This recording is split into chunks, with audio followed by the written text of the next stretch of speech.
L'histoire du conte La petite fille aux allumettes. Il faisait vraiment très froid ce jour-là, il neigeait depuis le matin et maintenant il faisait déjà sombre. Le soir approchait, le soir du dernier jour de l'année.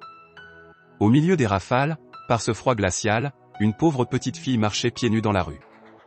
Lorsqu'elle était sortie de chez elle ce matin, elle avait pourtant de vieilles chaussures, mais des chaussures beaucoup trop grandes pour ses si petits pieds. Aussi les perdit-elle lorsqu'elle courut pour traverser devant une file de voitures, les voitures passaient, elle voulut les reprendre, mais un méchant gamin s'enfuyait en emportant l'une d'elles en riant, et l'autre avait été entièrement écrasée par le flot des voitures. Voilà pourquoi la malheureuse enfant n'avait plus rien pour protéger ses pauvres petits petons. Dans son vieux tablier, elle portait des allumettes, elle en tenait une boîte à la main pour essayer de la vendre. Mais, ce jour-là, comme c'était la veille du Nouvel An, tout le monde était affairé et par cet affreux temps, personne n'avait le temps de s'arrêter et de considérer l'air suppliant de la petite fille. La journée finissait, et elle n'avait pas encore vendu une seule boîte d'allumettes. Tremblante de froid et de faim, elle se traînait de rue en rue.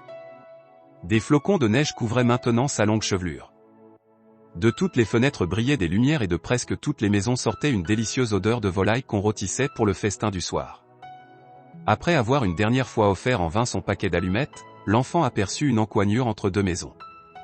Elle s'y assit, fatiguée de sa longue journée, et si blottie, tirant à elle ses petits pieds, mais elle grelotte et frissonne encore plus qu'avant et cependant elle n'ose pas rentrer chez elle. Elle n'y rapporterait pas la plus petite monnaie, et son père la battrait. L'enfant avait ses petites menottes toutes transies. Si je prenais une allumette, se dit-elle, une seule pour réchauffer mes doigts. C'est ce qu'elle fit. Quelle flamme merveilleuse c'était! Il sembla tout à coup à la petite fille qu'elle se trouvait devant un grand poêle en fonte, comme elle en avait aperçu un jour. La petite fille allait étendre ses pieds vers ce poêle pour les réchauffer, lorsque la petite flamme de l'allumette s'éteignit brusquement et le poêle disparut. L'enfant resta là, tenant dans sa main glacée un petit morceau de bois à moitié brûlé. Elle frotta une seconde allumette, la lueur se projetait sur la mur qui devint transparent. Derrière cette fenêtre imaginaire, la table était mise, elle était couverte d'une belle nappe blanche, sur laquelle brillait une superbe vaisselle de porcelaine. Au milieu, s'étalait une magnifique oie rôtie, entourée de pommes sautées, et voilà que la bête se met en mouvement et, avec un couteau et avec une fourchette, vient se présenter devant la pauvre petite affamée. Et puis plus rien, la flamme de l'allumette s'éteint.